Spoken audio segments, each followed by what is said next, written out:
ito ay rated SPG. Striktong patnubay at gabay ng magulang ang kailangan. Sa kabila ng maraming tama ng bala na tinamon ni Ramon mula kay Rigor, siya ay himalang nakaligtas.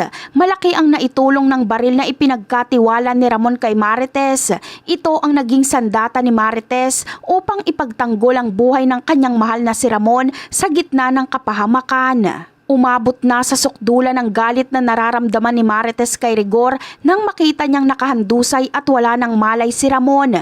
Dahil sa takot na tuluyan itong paslangin ni Rigor, walang pag-aalinlangan niyang kinalabit ang gatilyo para patamaan si Rigor.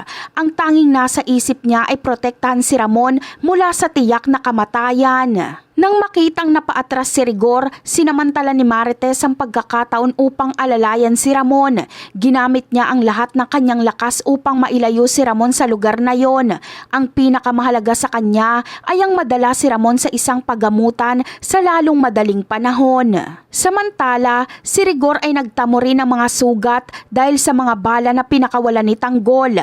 Alam niyang delikado ang kanyang kalagayan kaya't mabilis siyang naghanap ng mga pagtataguan. Batid niyang hindi siya sasantuhin ni Tanggol kapag nakita siya nitong nangihina at baka tuluyan na rin siya nito. Sa kabilang banda naman ay agad niyang pinuntahan ni Tanggol at agad na tinulungan ng kanyang mga magulang. Pinuntahan niya ang sugatang ama at inalalaya ng kanyang ina sa pagbuhat dito. Magkasama nilang sinuong ang panganib upang makahanap ng ospital na maaaring magligtas sa buhay ni Ramon. Sa gitna ng kaguluhan, malaki ang pasasalamat nila Tanggol at Marites dahil si Ramon ay buhay pa. Bagamat maraming sugat na kailangang gamutin, ang mahalaga ay humihinga pa ito.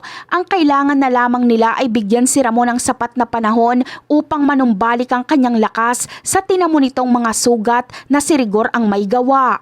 At yan ang aabangan natin. Bye!